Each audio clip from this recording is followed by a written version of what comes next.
nin kalayo sa barangay Salugan kan Kamalig, Albay, porsyon kan Phoenix Gasoline Station na damay.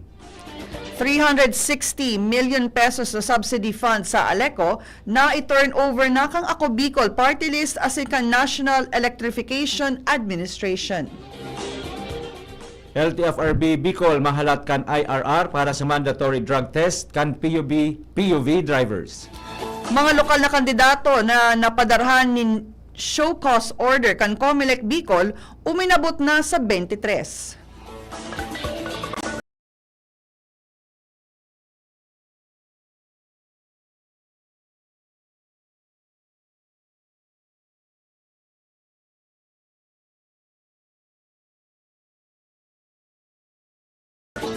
Sarado nasyonal preparasyon para sa ika-4 na State of the Nation Address ni PBBM pinunan kan Kamara de Representantes. DOTR sinugo ni President Bongbong Marcos na magpautob ning reforma asin panimbagon ang imbwelto sa pagmamaneho. LOA pig-imbestigaran na ang prime water. LTO binawi ang lisensya kan sobra sa 90 bus drivers na naggamit ng illegal na droga kang Semana Santa. Bareta sa ibang nasyon, Israel binalos ang mga Houthi sa Yemen. Sa lado ng sports, mga teams laog sa second round kan NBA playoffs kompleto na. Iyan po ang headlines ngunyan sa mga detalyes kan mga bareta. Ang baretang ini hatod sa indukan. Plemex for kids. Mommies, agapan agad ang ubo at plemang nakabara. Pambatang lagundi. Plemex! Tinumpos nin kalayo ang sarong Suzuki minivan mantang nagpapakarga nin gasolina sa Phoenix Gasoline Station sa Bypass Road kan Barangay Salugan kan Kamalig, Albay. Sa pakikipaghoron kan DCGB News sa driver kan van, sa iyang sinabi na hali sinda sa Manila papasiring sa Mindanao. Nagpagasolina sa Phoenix Station, alagad bigla na sa nang kuminalayo ang sa indang bihikulo. Tulos man na nakadulag ang driver siring man ang sa iyang mga pag-iriba kun kaya nakaligtas sa insidente. Magkakapamilya ang lunad kan bihikulo, daraan paninda ng mga branded na bado. Mientras na nadamay man sa sulo ang porsyon na parte kan nasabing gasolinahan. Tulos man na nakapagresponde ang Bureau of Fire Protection mantang daiman nin lugadan sa nangyaring insidente. Sa ngunya nagpapadagos ang investigasyon kan mga autoridad. Ang baretang ini hatod sa indukan. Artisan Joint Supplement. Bumabagal ang galaw dahil sa joint pain at arthritis. Mag-Artisan. Ipig turnover na kan Ako Bicol Party List asin kang National Electrification Administration o NEA ang 360 million pesos sa subsidy fund sa Albay Electric Cooperative o Aleco kasubagong aga. Sa entrevista kan DCGB News kay Ako Bicol Party List Executive Director Attorney Alfredo Garbin Jr., ipig turnover na kay General Manager Engineer Wilfredo Buxit ang nasabing kantidad bilang parte kang rehabilitasyon kang Aleco. Sinabi ni Garbin na nakaaging taong 2024 General Appropriations Act ipig-inisyar ni former House Committee on Appropriations Chair asin Ako Bicol Party List Representative Zaldico na maibugtak ang pag-alokar ng fundo para sa rehabilitasyon kan Aleco, partikular na kan mga substations. Sa ngunyan ongoing ang project sa pag-install kan Ligaw asin Kulyat substations, siring man sa Sitio Bical kan Santo Domingo, Albay. Ang baretang ini hatod sa indukan. Plemex. Pag may ubo o hika, Plemex agad. Basta lagundi, Plemex. Mahalat kan Implementing Rules and Regulations o IRR ang Land Transportation Franchising and Regulatory Board o LTFRB Bicol na ibababa kan Department of Transportation o DOTR. May kinaaraman sa kasuguan na magkaiguanin mandatory drug test ng mga public utility vehicles o PUV drivers as in motorcycle taxis. Sigun kay LTFRB Bicol Regional Director Joel DeFeo, masunod sinda sa kasuguan bilang pagsiguro kan seguridad sa mga tinampo. Nakikipag-coordinate naman ang LTFRB sa Department of Health as in iba pang concerned agencies bilang preparasyon sa implementasyon kanasabing kasuguan. Ang lakdang ini dahilan kan sunod-sunod na aksidente sa tinampo siring kan madugong SC Tex accident sa Tarlac na ikinagadan nin 12 katawo na kinaimbeltohan kan Solid North Bus. Sinundan naman ini kan aksidente sa NAIA Terminal 1 kan nakaaging weekend mantang sa Bicol Region sunod-sunod man ang mga aksidente sa tinampo. Pinadarhan na ang totalmenteng 23 na mga lokal na kandidato ng show cause order kan Commission on Elections o COMELEC Bicol dahil sa reklamong vote buying. Ang bagay na inikinunfirma ni COMELEC Bicol Regional Director as in Committee on Kontrabigay Chairperson Attorney Juana Valesa. Sinabi niyang hali sa mga iba-ibang probinsya kang rehiyon ang napadarhan ng show cause order. Alagad nagsayuma si Attorney Valesa na idetalye ini. Siring man, sinabi niyang nadainin miski saro na nasabing personalidad ang hali sa probinsya kan Albay. Sinabi pa ni Valesa na dakol na insidente ng vote buying ang pigpapaabot sa inda alagad mamundo dahil bako kompleto ang detalye kaini. Sigun pa kay Valesa, daiman kaipuhan na magsumitir ng formal o written complaint ang mga informant kundi ang kumpletong impormasyon kung kaswarin nangyari ang vote buying si sa envueltong persona as in retrato o video bilang ebidensya. Ipadara ini sa paagi kang sa indang QR code o personal magbisita sa indang opisina dahil protehetibo man ang identity kan informant. Piglalauman, aaprobaran sa regular na sesyon ngunyan kan sangguniang panlalawigan ang appointments ni Governor Glenda Ong Bongao kan mga executive assistant as in consultant o mga co-terminus positions na nakapending matapos na magkaigwanin kambyada sa liderato kan gobyerno probinsyal kan Albay kan mga nakaaging aldaw. Sa iyang pahayag, sinabi ni Provincial Administrator Dr. Cedric Daep na igwan ng pig-appoint ang gobernadora matapos na manumpa bilang full-fledged governor na kaipuhan aprobaran kan Hunta Provincial.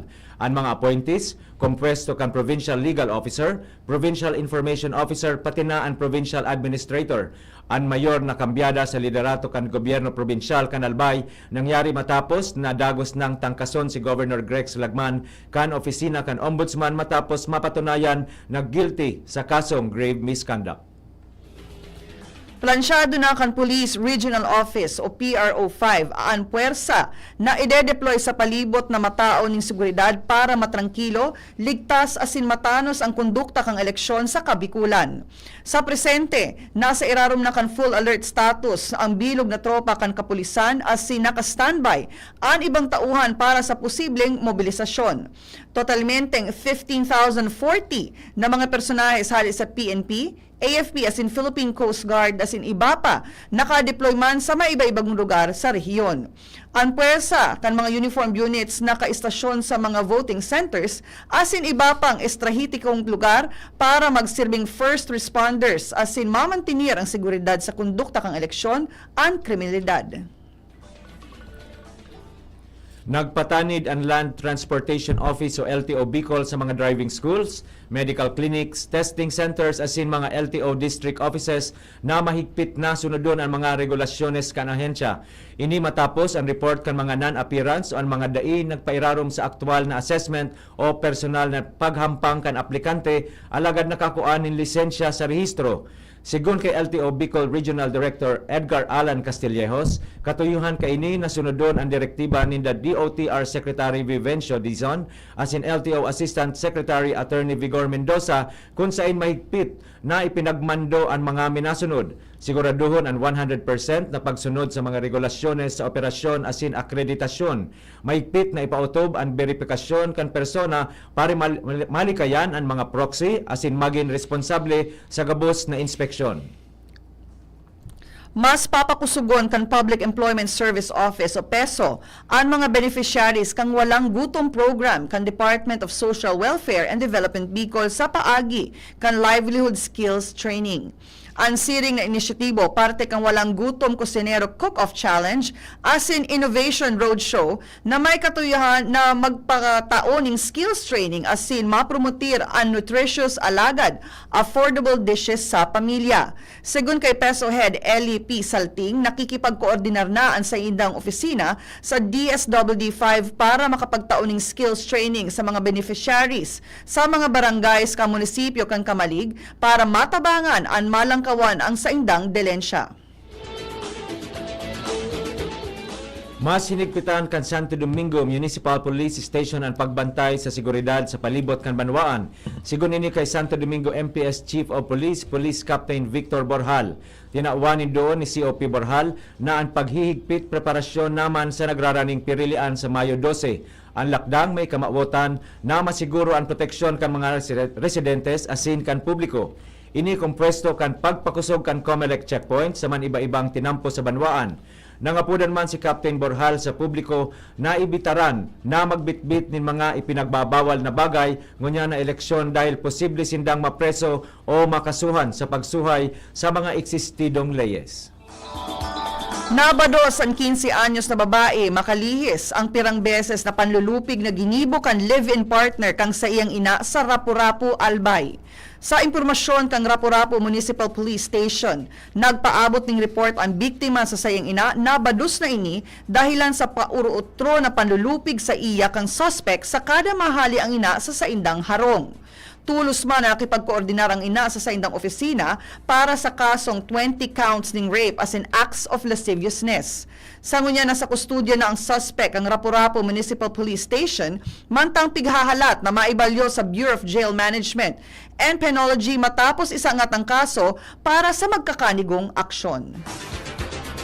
Mga tugang yan po ang enot na parte kan sa tuyang Bareta alas 12 sa Bareta Nyato sa Lado Nasyonal, Ibang Nasyon at siniba pa pagkatapos kaini. Pre, makinig ka muna. Tayong kaibigan lang ha. Work hard, play hard. Yan ang motto ko dati. Pero nakakapagod din pala katagalan. Sa gitna ng lahat ng mga puyat, inom at pagkain ng masasarap, kasama na ang oily at fatty foods, kailangan pa rin bantayan ang kalusugan. Tamang kontrol ang kailangan. Katuwang ko, ang Live-Raid. May silimarin na maaring makatulong, protektahan ang atay. Cheers to more good times. Be a liver lover. Mahalagang paalala, ang Live-Raid ay hindi gamot at hindi dapat gamitin paggamot sa anumang uri ng sakit. Ang good drinks at good food, perfect combo. Isama pa ang Live-Raid para sa kalusugan ng atay. Mabibili sa mga leading drugstores nationwide.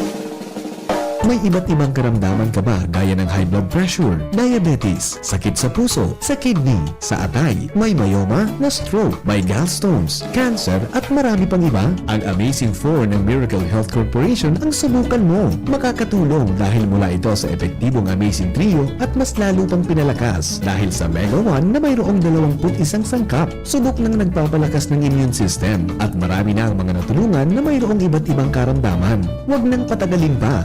At magpakonsulta. Maaaring pumunta kay Doc Joey Bitito sa Barangay 18, Cabangan West, Legazpi City, kaharap lang ng Bangko Sentral ng Pilipinas. O tumawag sa 0998-975-8121 or 0917-853-8933 para sa free consultation sa natural medicine. Mapapanood din ang serbisyong natural, kalusugan at bayanihan sa YouTube channel at sa Facebook page na Doc Joey Bitito. Tandaan ang mga tipid tips para mapanatiling mababa ang konsumo ng kuryente at komportable ang pamumuhay ngayong tag-init. I-schedule ang pagplansya ng isang beses sa isang linggo. Mas mabuti itong gawin bago mag-alas 9 ng umaga at pagkalipas ng alas 9 ng gabi o sa mga oras na wala masyadong gumagamit ng kuryente. Para mas tipid, linisin ang mga aircon filter at condenser kada 6 na buwan at ugaliing isara ang mga pinto at bintana bago buksan ng aircon. Sa masinop na paggamit ng kuryente, masisigurong tuloy-tuloy ang daloy ng kuryente saan man sa bansa. Ang paalalang ito ay mula sa MGCP. Ako si Real. I used to be a McDonald's crew. Ngayon, film director na ako. Ako si Des, McDonald's crew noon, Assistant Vice President for Operations na ngayon. Ako si Cha, former McDonald's crew. Ngayon, professional volleyball player na. Ako si Eric, nagsimula bilang crew. Ngayon, operations manager na sa McDo. Dahil sa McDo, easy maging best me. Gaya ni Rial, Tess, Cha at Eric, ikaw din. You can discover your best me at McDo. Learn lifelong skills when you join the McDonald's team today. Apply at the McDo PH Careers Facebook page or visit a store near you.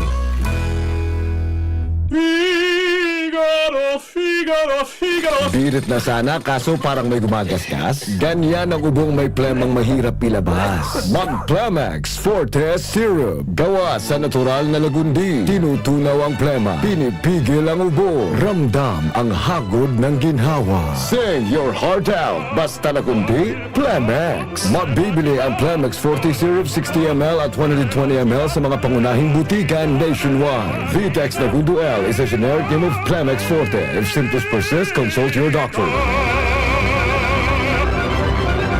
Padi, ako naman makanta. Pindutan na dyan sa pandiurag kong kansyon. Ano na rin padi sa numero kang paborito mong kanta? Oh, syempre padi. 131. Ako Bicol Party List. Oh, yun pala. Diyan man yan ang paborito ko padi. 131. Ako Bicol Party List. Pindutan na padi. Makanta na ako. 131. Ako Bicol Party List. Ako Bicol Party List. Katabang na, kasurog pa. Number 131 sa balota. Naghahanap ka ng kabalikat sa asenso at tama na ang urig mo asin mag-asenso ang negosyo. May Uno Plus na kalidad, mag-Uno Plus, mag-Uno Plus. Asa sa imong mauot, serbisyong totoo, produktong garantisado. Mag-Uno Plus asin urig mo, ang gabat na gusto. Uno Plus matabang sa imo. May Uno Plus na kalidad, mag-Uno Plus, mag-Uno Plus. Asa sa imong mauot. Sa Uno Plus, kalidad na masasarigan mo, serbisyong swak sa imo. Magbisita sana sa Uno Plus Facebook page. Inihahatod sa inyo kang Department of Environment and Natural Resources, Regional Office No. 5, ang programa Kapalibutan Ta at Tamanong Ta. Kapalibutan Ta at Tamanong Ta. Programang magtataon ng impormasyon asin kaaraman, manangod sa satuyang kapalibutan, asin sa mandato kang Department of Environment and Natural Resources. Sa tunghinanyugon, kada Huwebes alas 11 sagkod alas 12 nin pagkaugto, Kapalibutan Ta at Tamanong Ta. Hatod sa inyo kang DENR Regional Office 5 asin kan istasyon na ini.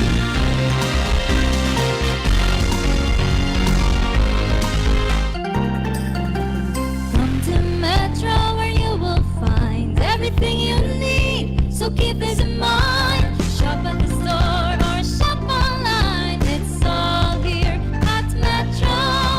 Whatever your beat is, whatever your style.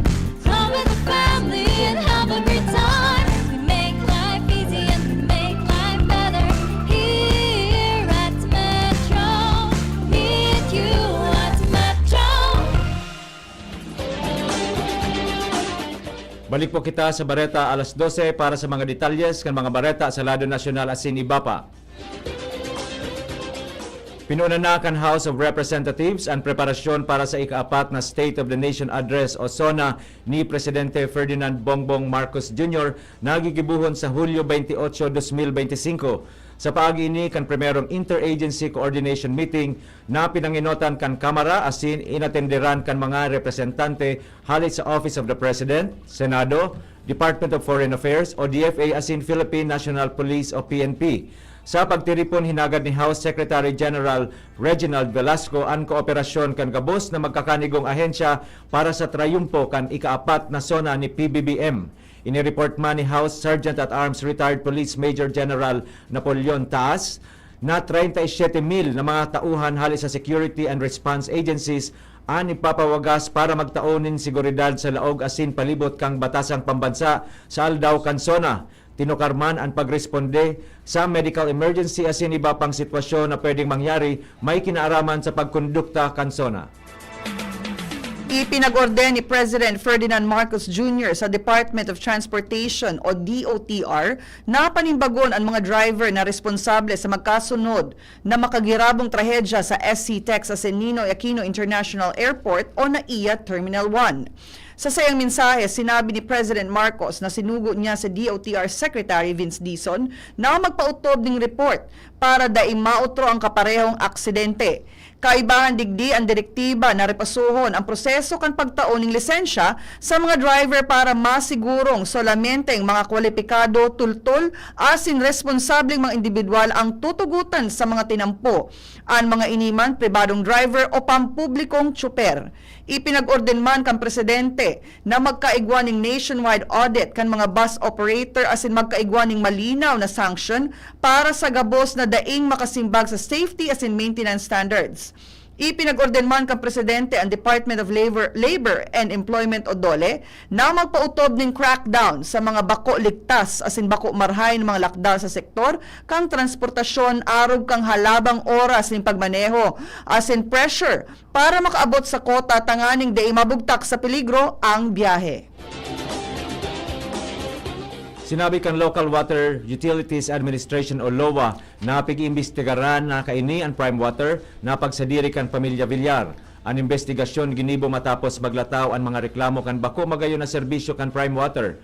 Mantang nagpapadagos man ang investigasyon, nagahanap man ang LOA nin mga paagi para magtao nin tabang sa mga nadidifisilan sa mga maluyang supply nin tubig. Kadaklan sa mga operasyon kang Prime Water nasa Batangas, Cavite, Bulacan, Pampanga, Pangasinan, Cabanatuan, Tarlac, Camarines Norte, Subic, asin iba pa.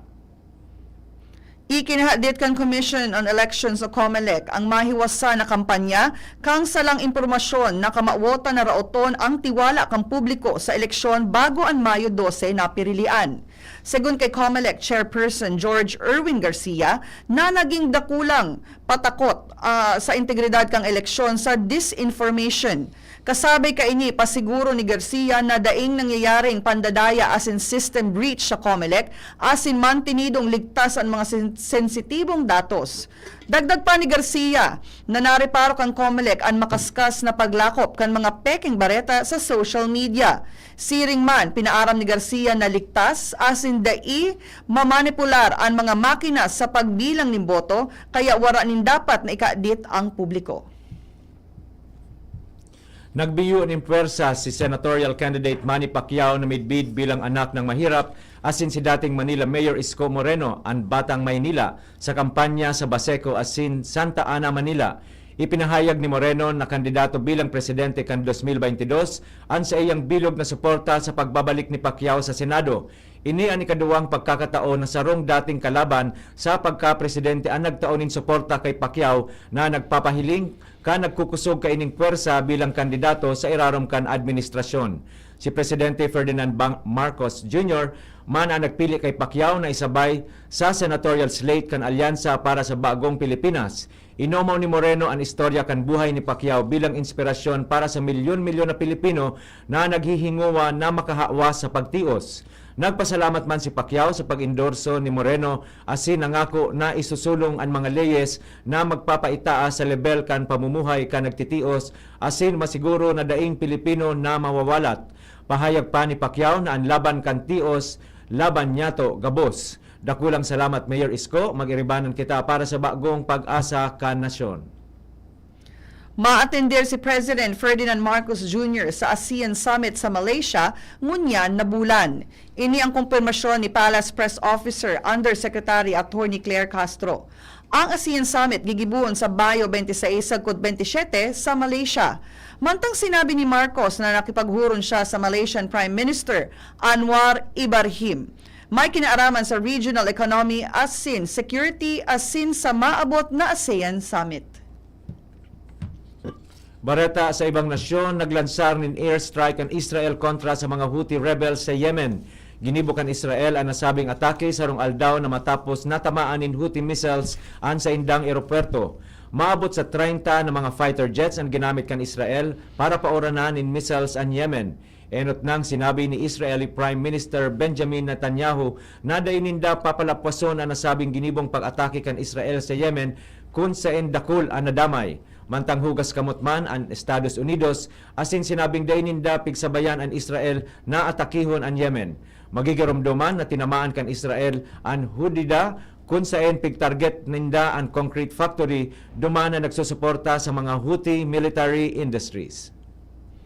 Sa bareta niyato sa lado ng sports, naging malinaw na ang mga teams na pwedeng makatukdol kang championship sa NBA Finals ngunya na taon. Gikan sa dating 30 na teams, naging 8 teams na sana ang natara sa pagpuon kang second round kan NBA Playoffs. Sa Eastern Conference Semifinals, makakalaban kang number 1 team na Cleveland Cavaliers ang number 4 na Indiana Pacers. Mantang ang number 2 na Boston Celtics, makakalaban man ang number 3 sa Eastern Conference sa New York Knicks. Mantang sa Western Conference Semifinals, makakalaban kang number 1 na Oklahoma City Thunder ang number 4 na Denver Nuggets as in number 6 na Minnesota Timberwolves, makakalaban ang Golden State Warriors. Naimbento sa United Kingdom ang pigsasabing most expressive robot na si Ameca. Ang malatawang robot na ini igwanin daay mababa sa 17 motor sa payo na pigmamanihar kan artificial intelligence asin kan tawo. Pinag-aadalan ka mga eksperto na mapagkinabangan si Ameca bilang service robot sa mga pampublikong lugar, arukan hotels, shopping malls o magin sa mga aeropuerto. Istorya na iiba! Para po sa satuyang special story, sa enot na hiling, sarong normal na traksana ang bagong lunadan sa Daet Camarines Norte. Alagad kada alas 3 hapon ang truck na ini nagbabagong itsura para maging sarong food truck. Asin kung gusto nindo ma-eksperyensya ang double-decker na bus aro kang sa ibang nasyon, ang food truck na ini may pa second floor pa. Ngayon na May 6, kan taon 1942, nangyari ang saro sa ipigkokonsiderar na most significant event sa istorya kan Pilipinas sa panahon kan World War II. Ini matapos isurrender ang the island of Corregidor sa mga Hapon. Ang Corregidor, midbid sa apod ng Fort Mills, ang pinakadakula sa apat na fortified islands na minaprotektar sa Manila Bay. Mga tugang iyan na po ang kabilugan kan sa tuyang alas 12 mga bareta, tinipon asin kinalap sa DCGB News Base. Magkapira pong shoutouts. Yad Rempilio, watching from Ligao. Sir King Reginaldo, watching from Bangkerohan. Ma'am Feliz Marabella. Sir Chadi Velasco, watching from Bernice Resort Hotel. Ma'am Nelsie Maranyo, asin Ma'am Karen Altabano. Sa pangaran kan mga nagsurat kan bareta na pinamamayuhan kan sa tuyang News Manager and News Director Sir Mar de la Cruz kay ba si Miss Jenny Matthew Balyaran, sa lado technical katuwang tadyan si si Chief Ramir Tanay, asin si Mr. Jerome Nico Martinez, and sa tuyang IT, social media partners Miss Shara May Leron, asin Mr. Jimos Barrios. Sa ngaran po kan bilog na tropa kan Megaforce Patrol, asin sa pangaran kan mga nag-aatabay sa DCGB News Facebook page, DCGB YouTube channel, DCGB Live app, asin sa 729 kHz sa pihitan kan sa indong mga radyo, kami po ang naging sa indong tagapagbareta. Ako po si Gina Ritterly. Ako man po si Bert Nunez. Abangan po ang masunod na programa is Karamusa, always number 1. Always DCGB. Bareta alas 12 with Bert. And Gina, happy lunchtime. Thank you for watching. God bless everyone. Sa indong nadangog ang mga darakulang bareta ngunyan aldaw. Ang tabayan ng iraray sa aga, ang sarupang edisyon kan DCGB Bareta alas 12.